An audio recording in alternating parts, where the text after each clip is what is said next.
કરીએ વલસાડ જિલ્લાના ખેલૈયાઓ માટે ચિંતાના સમાચાર છે। વાપી, ધરમપુર, વલસાડ તાલુકાની અંદર વરસાદ શરૂ થયો છે। અચાનક જ વરસાદ શરૂ થઈ જતા ગરબા આયોજકોની અંદર દોડધામ મચી ગઈ। આવતીકાલથી દક્ષિણ ગુજરાતમાં હળવા વરસાદની આગાહી કરવામાં આવી છે। તો વલસાડ જિલ્લામાં ખેલૈયાઓ માટે આ ચિંતાના સમાચાર છે। અહીં વાપી, ધરમપુર અને વલસાડ તાલુકાની અંદર વરસાદ શરૂ થયો છે। કપરાડાના ગ્રામ્ય વિસ્તારોની અંદર પણ વરસાદ વરસી રહ્યો છે। અચાનક જ વરસાદ શરૂ થઈ ગયો, જેના કારણે ગરબા આયોજકોની અંદર દોડધામ મચી ગઈ છે।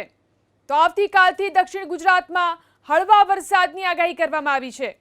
દક્ષિણ ગુજરાતમાં થઈ શકે છે હળવો વરસાદ, આવતીકાલથી આગાહી કરવામાં આવી છે। ત્યારે આજે વલસાડ જિલ્લાની અંદર વરસાદ શરૂ થઈ ગયો।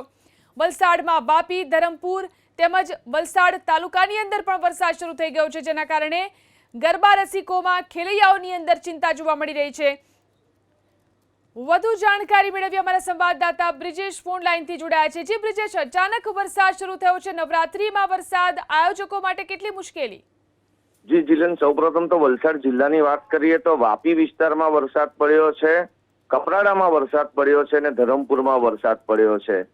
ખેલૈયાઓ અને આયોજકોમાં ચિંતાનો વિષય ચોક્કસ છે, પરંતુ માતાજીની કૃપા સમજો કે એમનો આશીર્વાદ જે પણ સમજો, વલસાડ શહેરમાં જ્યાં મુખ્ય ગરબા આયોજનો થઈ રહ્યા છે તે જ વિસ્તારમાં એક પણ ટીપું વરસાદ નથી પડ્યો। એટલે તેઓમાં ફફડાટ ચોક્કસ છે કે રાત્રિ દરમિયાન વરસાદ ન પડે, તેઓએ ચોક્કસપણે બધી તૈયારીઓ કરવા માંડી છે। કપરાડાની અંદર ખૂબ વરસાદ પડ્યો છે, ધરમપુરમાં વરસાદ પડ્યો છે, વાપીના અમુક વિસ્તારમાં વરસાદ પડ્યો છે, વલસાડ તાલુકાના આઉટસ્કર્ટમાં વરસાદ પડ્યો છે।